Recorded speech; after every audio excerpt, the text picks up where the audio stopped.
ప్రతి మతంలో కూడా మత ఉన్మాదులు ఎట్లా తయారయ్యారు, ఎంత మూర్ఖంగా బిహేవ్ చేస్తున్నారు అనటానికి లైవ్ ఎగ్జాంపుల్ వీళ్ళందరూ. ఇతను మాత్రమే కాదు. మా బ్రదర్ షఫీ అని ఇంకొకడున్నాడు. ఆహ్, ఒక్కొక్క మతంలో ఒక్కొక్కలాగా రెస్పాండ్ అవుతున్నారు. పాస్టర్ ప్రవీణ్‌కి సంబంధించినటువంటి మృతి పట్ల. ఇతనిది మాత్రం ఒకసారి మాట్లాడితే ఫస్ట్ ఒక లైక్ ఇవ్వండి. వీడియోకి నాకు ఎంకరేజ్ అవుతది. ఒక లైక్ ఇచ్చి వీడియో చూడడం కంటిన్యూ చేయండి. ఎట్లా మాట్లాడుతున్నాడంటే, మా హిందువులే చంపారు అని ఇట్లా అబ్ అసలు దవడ పగలగొట్టాలనిపించింది నాకు. ఫస్ట్ టైమ్ ఆ వీడియో చూసినప్పుడు. తర్వాత క్షమాపణ చెప్తుండే ఎవడికి ఉపయోగం గాని, నోటికి ఏదొస్తే అది వాగి తర్వాత క్షమాపణ చెప్పడం అనేది. ఎంత మత ఉన్మాదం పెరిగిపోయింది ఈ మనుషుల్లో. ఎంత చక్కగా ఉండేవాళ్ళు అందరూ గూడా. ఈ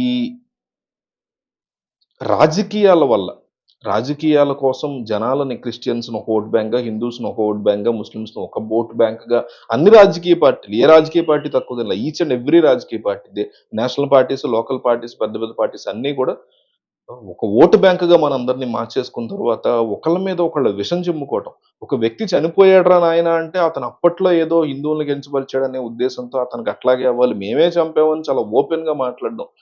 అసలు ఒక 2 వైపులా గూడా.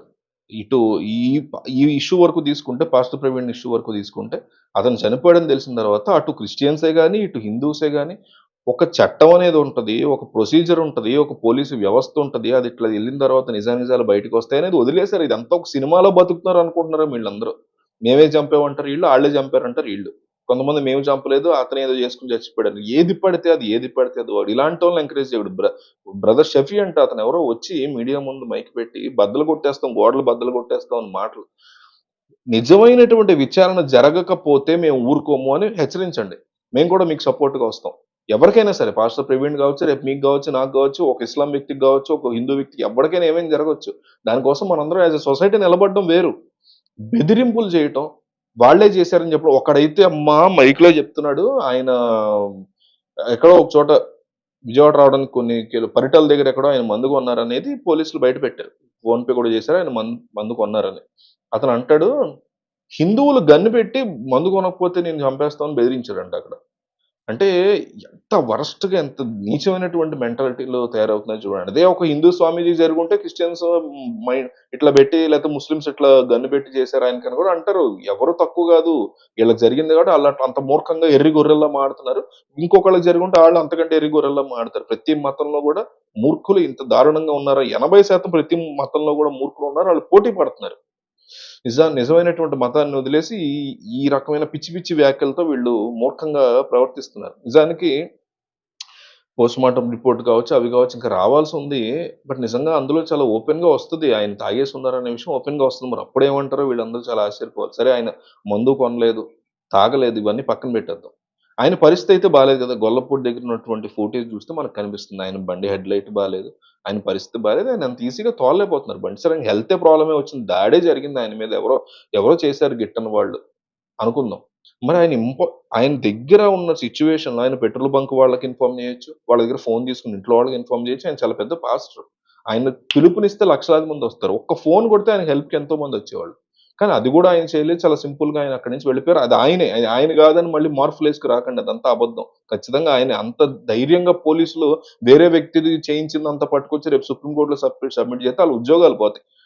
ఈ కైండ్ ఆఫ్ మెంటాలిటీ నుంచి బయటికి రావాలి కదా! సినిమా గాదు. అంత మార్ఫింగ్‌లు ఆ కైండ్ ఆఫ్ థింగ్స్ చేయడానికి. సో, ఆయన ఇన్ఫార్మ్ చేయాలి గదా! ఇది పూర్తిగా నెగ్లిజెన్సే. మేము చదువుకునే రోజుల్లో హైదరాబాద్ నుంచి పల్సర్ బండి మీద హెల్మెట్లు పెట్టుకొని విజయవాడ వచ్చేవాళ్ళం. అప్పట్లో అంటే చేయగలిగాం. ఈ ఏజ్‌లో మేమే చేయలేకపోతున్నాం. నాకు 35 ఏళ్ళు. నాకంటే పెద్దాయన ఆబ్వియస్‌లీ. ఈ ఏజ్‌లో ఆయన అంత రిస్క్ తీసుకొని రావడమే ఫస్ట్ నెగ్లిజెన్స్. అసలు నేను మందు టాపిక్ ఎత్తట్లే. ఆయన తాగుంటే చాలా పెద్ద నెగ్లిజెన్స్. నా టాపిక్ కూడా ఎత్తట్ల. రెండోది ఆయన పరిస్థితి బాలేనప్పుడు ఆయన జారో లేకపోతే ఎవరో దాడో ఏదో జరిగింది అనుకుందాం. అనుకున్నప్పుడు ఆయన ఇమ్మీడియేట్‌గా ఆయన కల్వరి టెంపుల్ ఉంది ఆయన పక్కన. ఆయన పిలుపునిస్తే వేలాది మంది వస్తారు క్రిస్టియన్స్. ఆయన ఫ్యామిలీ ఉంది. ఆయన వైఫ్ జెసికా అని ఏదో ఆవిడున్నారు. వీళ్ళెవరికీ కూడా ఇన్ఫార్మ్ చేయకుండా ముందుకెళ్ళిపోవడం ఇంకొక నెగ్లిజెన్స్. అక్కడ రామవరప్పాడు రింగ్ దగ్గర చాలా క్లియర్ కట్ అన్నీ ఉన్నాయి. ఆయన రెస్ట్ తీసుకున్నారు. రెస్ట్ తీసుకున్నప్పుడైనా ఇన్ఫార్మ్ చేయాలి. అక్కడ పోలీస్ ఎళ్ళొద్దంటే మీరు కంటిన్యూ అవ్వద్దని చెప్తున్నాను చాలా క్లియర్ కట్‌గా చెప్తున్నాడు. దాని వీడియో రికార్డింగ్స్ కూడా ఉన్నాయి దాంట్లో. ఆయన టీ ఇప్పించాడు. ఈయన ఎళ్లి ఆయనకి జాగ్రత్త తీసుకోమన్నాడు. మీరు ఎళ్ళకండి. మీరు ఇలా ఉన్నారు ఇబ్బంది పడతారనేసి. అప్పుడు కూడా ఇన్ఫార్మ్ చేయలే. మరి నేను పోలీస్‌ని కూడా క్వెషన్ చేస్తున్నా దీంట్లో. ఆయన అంత ఇబ్బందిలో ఉన్నప్పుడు ఆబ్వియస్‌లీ పోలీస్ ఎక్స్‌పెక్ట్ చేసే ఉంటాడు ఇట్లా జరుగుతదని. పర్లేదు లాగించేస్తాడేమో, ఆయనకి అలవాటేమో అనుకుని ఉంటాడు. బట్ ఆయనైనా సరే ఆ టైంలో పాస్టర్ ప్రవీణ్ అక్కడ వేరే వాళ్ళున్నారా, మీరున్నారు, నేనున్నా, ఎవరున్నా సరే పోలీస్ కూడా గట్టిగా కాస్త మందలించడం, ఆయన దగ్గర ఫోన్ తీసుకొని ఇంట్లో వాళ్ళకి ఇన్ఫార్మ్ చేయడం చేస్తే కూడా మరి ఆయన ప్రాణం బతికేది ఈరోజు. ఎంత బాధపడేవాళ్ళం కాదు అందరూ. ఇలాంటిది కూడా జరగకపోవడం చాలా బాధాకరం.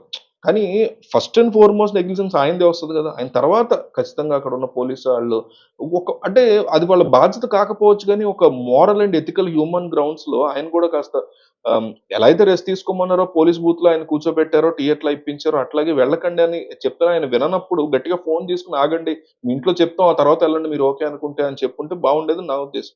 సో, ఇదంతా చేయని నెగ్లిజెన్స్‌ని పక్కన పెట్టేసి దాడి ఒక హిందూ మతమే జేసింది, లేకపోతే ఇస్లాం మతమే జేసింది, లేకపోతే ఏదో జరిగిందనేటువంటి ఒక భయాన్ని ఎందుకు క్రియేట్ చేయడం? ఒక చిన్న ఎవిడెన్స్ ఉన్నా డెఫినైట్‌లీ మనందరం పోరాడదాం దానికి అగైనెస్ట్‌గా. నేనిప్పుడు చెప్పిందంతా మాత్రమే కరెక్ట్ అని నేను అనట్లా. కానీ మార్ఫ్ ఫోటోలేసుకొచ్చి ఆయనకు సంబంధించిన సీసీ ఫుటేజ్‌లు రిలీజ్ చేస్తే అవే చూపించండి. అవి కాకుండా ఇంకో మార్ఫ్ చైనోడి ఫోటోలు, జపానోడి ఫోటో ఒకటేసుకొచ్చి అదే అని దాన్ని స్ప్రెడ్ చేస్తూ, అబద్దాలను స్ప్రెడ్ చేస్తూ ఎవరైతే ఇట్లా మేమే చంపామన్నాడో ఇలాంటోళ్ళని తీవ్రంగా శిక్షించాలి. పొరపాటున కూడా వదలకూడదు. ఆళ్ళు సారీ చెప్పాడని వదలకూడదు. మతాల మధ్య చిచ్చులు రేపెట్టి నోటికేదొస్తది వాగేవాళ్ళు ఖచ్చితంగా ప్రభుత్వాలు గాని, పోలీసులు గాని వాళ్ళని కస్టడీలోకి తీసుకోవాల్సిందే. కానీ ఈ మత ఉన్మాదాన్ని ఎక్కడి నుంచి పట్టుకొస్తున్నారు? ఎందుకు రెచ్చగొడుతున్నారయ్యా అంటే అల్టిమేట్‌గా వీళ్ళకి కావాల్సింది ఓటు బ్యాంకే. అలాంటి ఓటు బ్యాంక్ కోసం చాలామంది అందరిని కాదు చాలామంది 80% ఆఫ్ ద పాస్టర్స్‌ని, 80% ఆఫ్ ద స్వామీజీలని గుళ్ళో పూజారులను గావచ్చు, ఇంకొకళ్ళని గావచ్చు ఈ ఇస్లాం సంబంధించినటువంటి మసీదుల్లో ఉండేవాళ్ళని రాజకీయ పార్టీలే వాడుకుంటున్నాయనేది క్లియర్ కట్‌గా మనకు అర్థమవుతుంది ఇలాంటి ఇన్సిడెంట్స్ చూస్తే.